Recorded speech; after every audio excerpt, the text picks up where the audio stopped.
Coming up on Sports Path, we have all of your Fab 5 fall sports highlights, including volleyball, football, and soccer. Then we head over to White Bear Lake South Campus, where we talk to both the boys and girls head soccer coaches about the new stadium upgrades.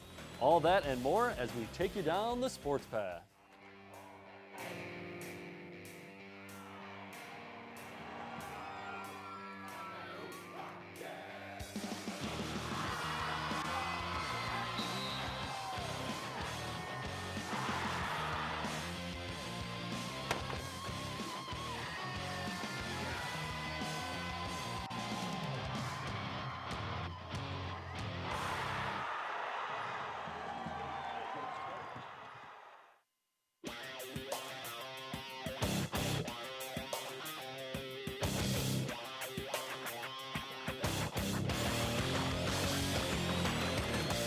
Hey everyone, welcome back to our first Sports Path of the fall season. The cleats are being laced up, the helmets put on, and the games are underway for the fall sports season.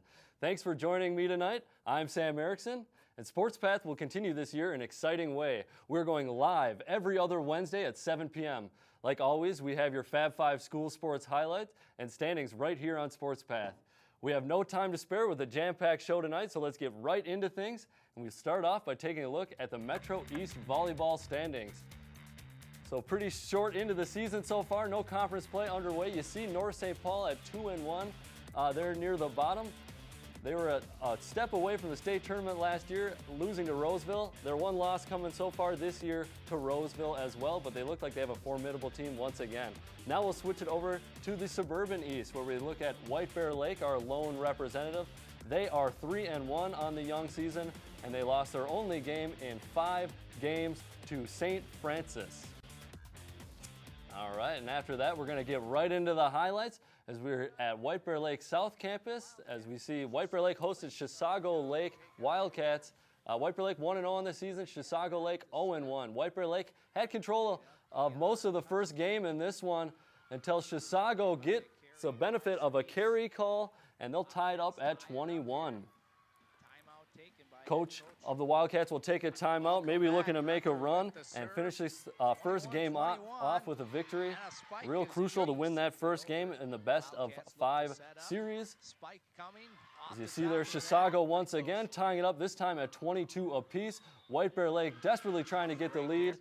Bumps into the net. Chisago up a point. White Bear Lake now once again trying to get it tied, but just a little long as they're down 24-22. Here's match point. The serve looks to be going out of bounds, but it grazes a White Bear Lake player there, as you could hardly see. So Chisago takes the first game 25-22. Best of 5 though. In the next 2 games, games 2 and 3, go White Bear Lake's way. We'll pick this one up in game number 4 as White Bear Lake takes the lead 22-21. White Bear Lake looking to increase the lead as they get that one to fall 23-21 here. As they're looking to take this one 3-1. That serve a little too tough to handle. Makes it 24-21. So with match point here, White Bear Lake looking to win it. And the little 5'4" Brooklyn Spiess with a nice hammer gets it past the blocker, and that lands into some empty space. White Bear Lake takes this game, takes the match 25-21 and 3-1. So that were our volleyball highlights. We'll take a quick break, and coming up after the break, the football season is underway and some of the first few games have been played. We'll take a look at all of our Fab 5 football highlights and standings, and then later on in the show, an exclusive look at the new White Bear Lake field turf. All that and more after the break.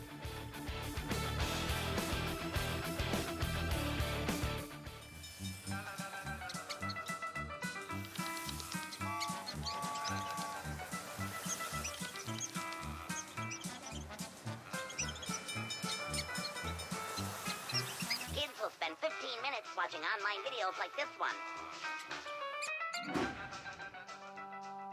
Brushing for 2 minutes now can save your child from severe tooth pain later. 2 minutes, twice a day. They have the time.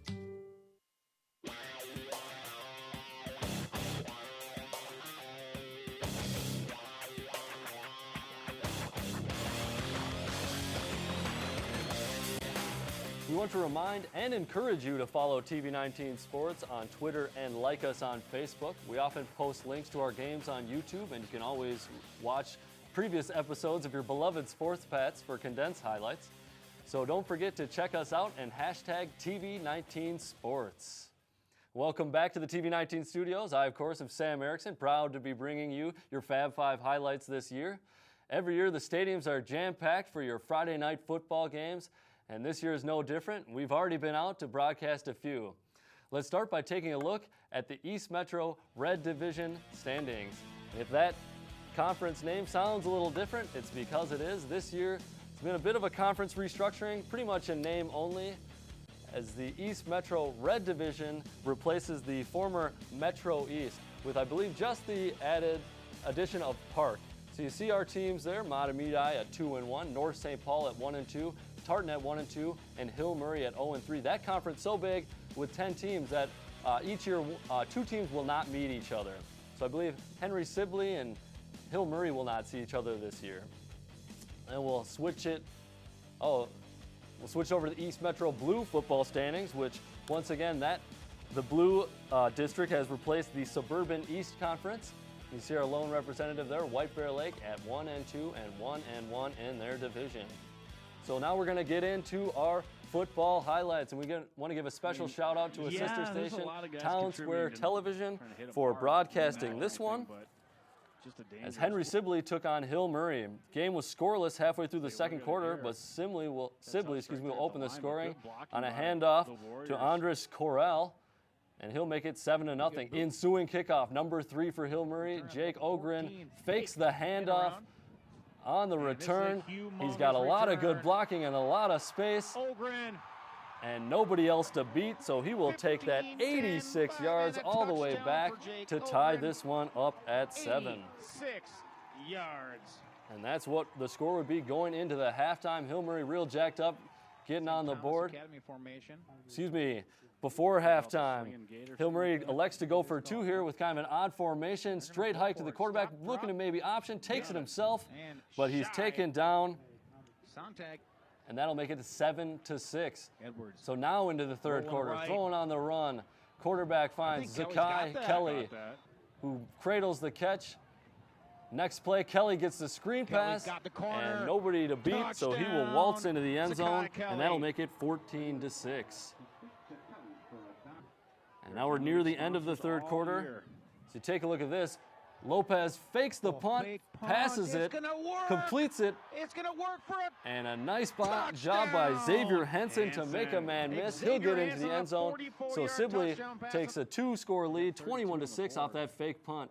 And then about midway through the fourth quarter, Xavier Henson looking to punch the ball in, but is stuffed on the goal line. Does pick up a first down as it is now first and goal. Almost the identical play, goes to Hanson again. This time he gets in his second score of the game. That would make it 28-6. This one would finish 28-6. Henry Sibley would send Hill Murray to their second loss of the season. Hill Murray now 0-3 on the year. We'll get into our next game. This one was on the same night. We did this one, TV19. This one's live from Mahtomedi as Mahtomedi took on Tartan. Mahtomedi 0-1, Tartan 1-0. The Zephyrs coming off a tough loss to St. Thomas Academy, 19-0.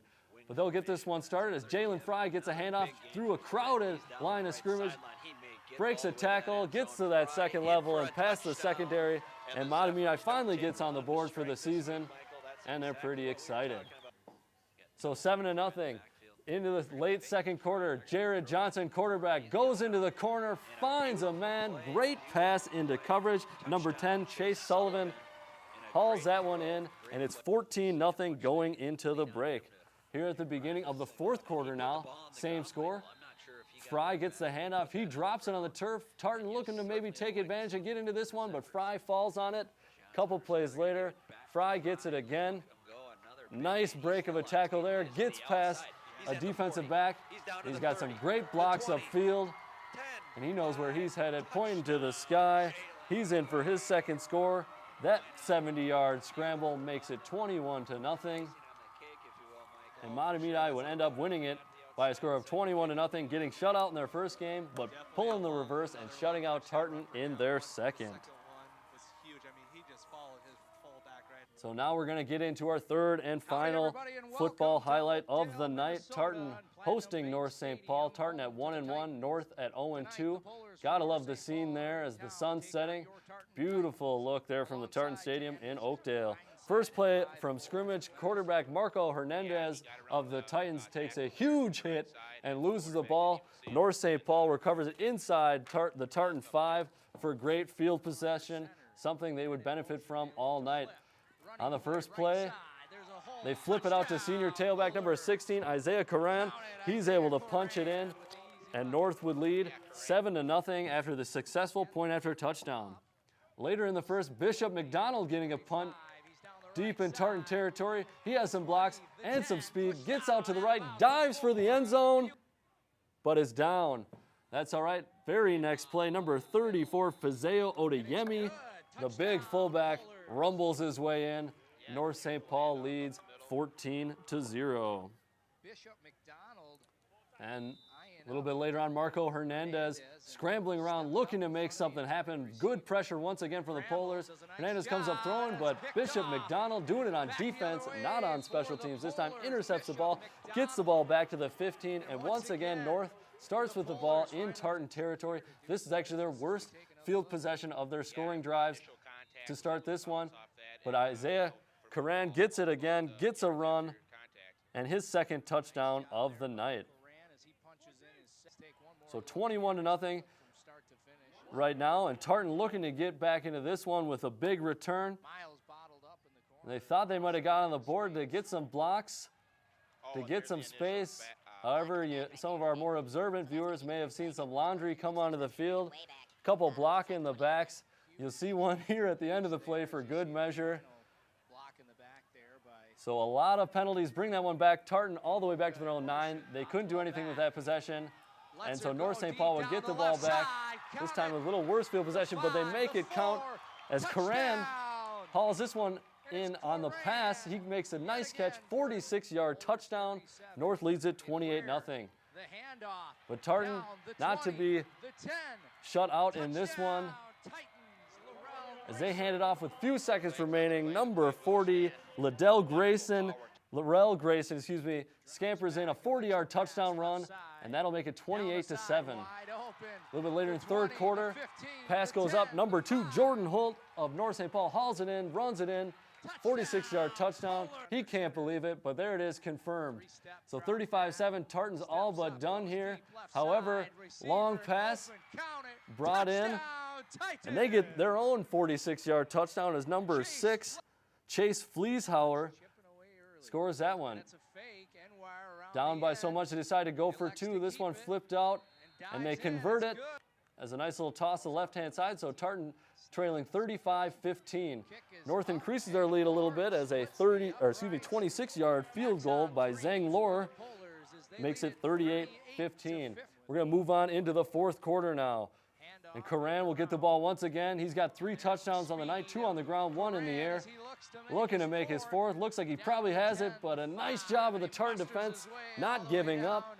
They'll team tackle, but he's down at the 1, and the very next play, number 4, Ken Kamoga gets it in, and that'll make it 44-15. But a nifty little play here with 6:40 to go in the game, giving Tartan a little bit of life. Number 1, Kingston Miles picks up the bouncing punt, waits patiently, picks up a few blocks, and then it's all speed from there, and as well as a few other broken tackles, and Miles gets it into the end zone.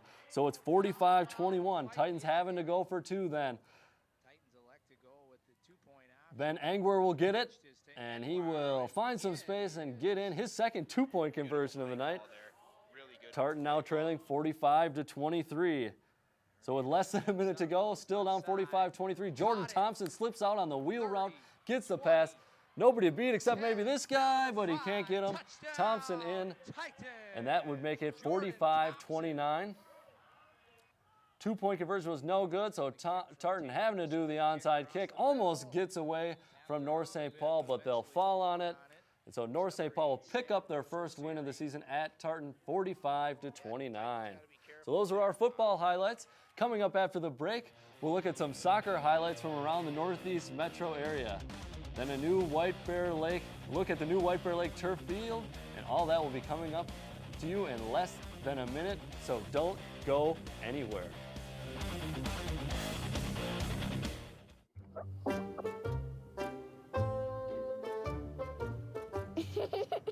Sometimes all it takes to be a dad is remembering how to be a kid again. Take time to be a dad today.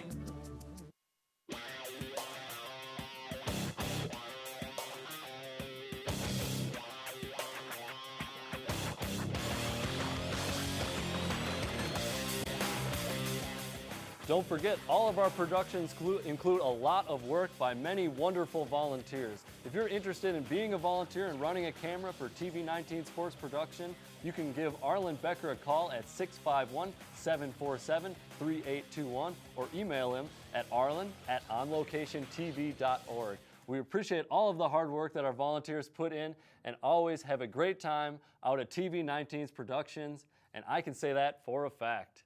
So welcome back to Sports Path. I, of course, am Sam Erickson, and like volleyball and football, more Fab 5 athletes and schools recently took to the field to begin their fall season. Soccer in a minute, and that's soccer. In a minute, we will take a look at the White Bear Lake South Campus Stadium where they recently put in that new field turf. But first, let's take a look at those Metro East boys soccer standings. The one game we have, fall sport, we haven't got to. So you take a look at those standings. No conference play has started yet. Hill Murray at 2-0-1. North St. Paul undefeated, the 2013 state champs. They are 3-0-0, so they're looking to get back to those heights. And now we'll switch it over to Suburban East. White Bear Lake, our lone representative, at 3-0-1, and they have yet to start conference play themselves. All right, so those are the boys' standings. I think we'll switch it on over to the Metro East girls' standings, if I'm not mistaken. Yeah, and yes, we will. You see, it's a tough go so far for Hill Murray. Matamidi undefeated, and North St. Paul and Tartan at the bottom there. We'll take a look at a couple of highlights, one of Matamidi in a little bit. Now we'll switch it over to Suburban East, where we see our lone representative, White Bear Lake. It's off to a rough start here in the early going, 0-3-1, but we'll take a look at some of their highlights as well. And we'll get into it right now as White Bear Lake hosted Centennial. This is the first game of the season, and we caught up with co-head coach about the Centennial team and the new field. Yeah, well, we played them tough last year. Centennial made it to the state tournament, and I think they lost in the state semifinals, and we ended up losing 1-0, and we even had a penalty shot in that game that we could have made, possibly got out of there with a win. But the first game of the year, you don't know. I know the kids will be excited because we get to have the first game on this new stadium here. So I would expect us to give Centennial a run, but they're a very good program, and we'll just have to see kind of how things fall. All right, we'll get this one started off early in the first. Claire Oddmark gets it down in the corner, centers it to Petra King, who kicks it over to Buell, and she puts it into the back of the net. Kelly Buell getting a little luck of that new field turf. White Bear Lake with a 1-0 lead. Nice save there by White Bear Lake keeper Anna Kaiser. Unfortunately, the Bears unable to clear it. Falls to number 9 of Centennial, Nan Glinzek. And what a shot into the top right corner as she ties this one up at 1. So what a shot there from Gliznek. This one now, still in the first half, off a long goal kick from White Bear Lake.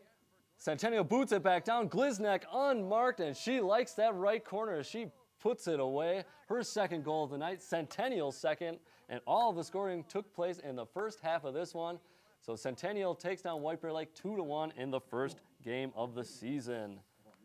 All right, now we'll take another look at a White Bear Lake game as they welcomed Matamidi. This time, White Bear Lake looking to win for the first time on the new field turf. 3 minutes in, Oddmark passes it ahead, but a nice save coming in from the Matamidi goalie. This cross popped up, goalie claims it, and a couple of players go clattering into the net. Now a little scrum out in front. Kelly Buell trying to fight for it, gets her right foot just on it, off the post, and it creeps into the back of the net. And that'll make it 1-0. And here's a couple Matamidi forwards trying to get some pressure. Nice job by White Bear Lake defense keeping the ball out of the net. But not for long as Matamidi Michelle Austin, number 22, can't even see it off screen with a long shot, gets it in past the goal, and we have a 1-1 tie. That was in the second half. Now we're 11 minutes into the second half. Off a long hit, Claire Oddmark drives towards the Matamidi net, squares it once. Nice little touch, but a shot right at the keeper and well scooped up by the Matamidi defender. Here, 21 minutes into that half, ball right on the corner, on the edge of the goal, somehow can't find its way in. Matamidi is denied. But a little bit later, Michelle Austin once again gets the ball. Nice first touch, sneaks between two defenders, toe pokes it just past the defender, hurts herself in the process, but puts her team up 2-1. As you see her there laying hurt, gives it up and gets the win. Gets the goal. That would be the game winner as Matamidi took this one 2-1. Ref calling it early for Lightning. A little unfortunate for White Bear Lake as they were trying to get their first win of the season. That one had to be cut a couple minutes short because of the weather. All right, now we're going to take a look at that White Bear Lake new field turf as we've promised you so much throughout the episode. It is a Mondo brand turf field. It has permanent striping for 3 sports, the 3 sports being soccer, football, and of course lacrosse. And you gotta love the decals both in the west end zone. That polar bear looks great, and that school logo right on that center field. We caught up with a couple of the White Bear Lake soccer coaches to get their thoughts on the whole process and the field turf in general. White Bear Lake High School has had an upgrade to its athletic stadium, tearing out the old grass field and putting a turf surface back in its place. It has been a quick transformation to get ready for the fall sports season. We talked to both the boys and girls head soccer coaches here at White Bear Lake to get their impressions on the new turf here at the South Campus. You know, I think the color scheme, just White Bear colors up? make it pop, you know, and I thought it was kind of cool that they did the outline of, you know, there's 3 fields on here, right? Football, lacrosse, and soccer. It's kind of nice they used orange paint for the soccer lines. It makes it, I think, stick out better. You go to some stadiums and the kids don't know where the throw-in is, or they pick up the ball thinking it's out of bounds and they're still in the field of play. So I don't think that will happen here. And then, like I said, the green pebbles, green rubber infill versus the black, that's pretty unique, I think. So it looks good. This is one of the nicest turf fields that we've seen. It plays the most grass-like from everything I've read about, and we look forward to seeing how it actually plays during the regular season. You know, we were here in July for our mini camp, and I saw them just with the sand base. You know, they took out all the sod, pulled up the irrigation, and they had just like I don't know if you call it class 5 or a base down. And then we were here prepping for the tryout process, and I saw them laying and sewing the carpet. And then beyond that, they put infill. So they're here, you know, we started on Monday, and they were still working on this Monday, Tuesday, and Wednesday, and at least Wednesday morning. And they were just driving back and forth with spreaders, it looked like, with sand, and then the pebbles, little rubber pellets. So it was an interesting process, very time consuming. It looked over and over and over again, you know. And, you know, it was basic excavation, lay down the base, put down Mondo handled the whole installation. So their process was to come in, bring all their guys in, lay it down, and set it up for us. The new turf will bring many advantages, both to the game itself and to the team's practice schedule. So prior to having the turf, the stadium somehow, maybe the groundskeepers or some had a set number of events that were allowed on the stadium field itself. And how they came up with that, I don't know, but pretty much it meant that you could only really have games on it. Like we couldn't scrimmage on it, we couldn't even do walkthroughs for what we were working with. So that will be a big benefit. We'll be able to get on here more. And the kids will like it because if you're going to practice, they'd love to be out here. But the grass was limited with however many events that they would allow on that. It'll be nice to be in the stadium to practice so that they get used to the surroundings, get used to the markings on the field, how the specific surface plays. I think it'll definitely give us a better advantage to be able to play within the stadium instead of just on game days during training as well. The speed of play will definitely tick up. You know, you're going to be able to knock the ball around much quicker, much crisper passes, you know, shorter, quicker passes. And that you'll definitely see a difference in the speed of play than on a grass field. For soccer specifically, having a level surface will be a huge advantage. The ball will play more true. We won't have as many issues with the fields getting divoted up from the other sports playing, so that should make the game flow a little bit easier for us as a soccer team. With a flatter surface, the speed of play will definitely increase, but it may also minimize the amount of injuries the teams see each season. And on the girls soccer side, we seem to go down with a lot of ACL tears. It's pretty, for whatever reason, I'm sure there's science behind it, but we lost a kid last year, wasn't even in on a tackle, but our captain went down with an ACL in the middle of a game last year, just stepping. So hopefully that will be a big benefit. You know, maybe it keeps people up. You know, when you're on grass, you know, you might be more apt to slide and get into something where the turf, you might not want to do that with the turf burns and whatnot. So maybe we'll get some benefit from that. White Bear Lake is one of the last schools to upgrade to a turf field in the conference. So players and coaches are excited they are finally getting this long-awaited upgrade. Every other school in the conference outside of Stillwater and Forest Lake have turf fields.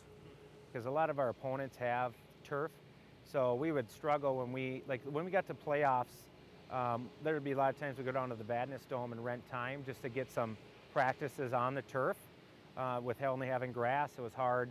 And from a soccer perspective, it's you know, the turf keeps the ball, you know, kind of on the ground, where the grass tends to pop up in the air more, and so it's a different feel for the kids, you know, with the ball.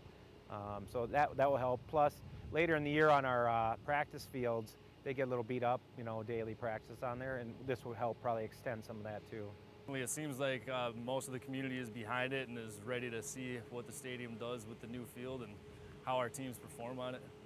It looks great. I mean, I love the colors. I didn't realize they were going to do the green infill. It helps keep it probably cooler than, you know, some of the turf you go to. It's got the black infill, and, you know, it can get really heated up on a warm day. So hopefully that will be nice. But other than that, it just looks like it needs to be used a little bit and get broken in. And that is exactly what the teams are doing. The teams are now in full swing into the fall sports season, and the turf field is now being used for practices and games. For TV19 Sports, I'm Jeb Brand. Pretty cool stuff. Almost makes me want to lace up the cleats and get back out there. I want to give a special thanks to one of our own TV19 Sports members, Jeb Brand, for conducting that interview. So big thanks to him. We're going to take a look at some of our upcoming episodes here upcoming broadcasts here on TV19 Sports. You see we got football coming up this Friday, September 11th, Matamidi versus Hill Murray. And it looks like a football game every Friday from there on out on the 18th and the 25th, with some volleyball and soccer mixed in. All right, well, we want to thank you for watching tonight's episode. I'm Sam Erickson. Don't forget that we'll be broadcasting live every other Wednesday at 7 p.m. That means our next episode will be September the 23rd, live at 7. And I want to thank you once again for watching.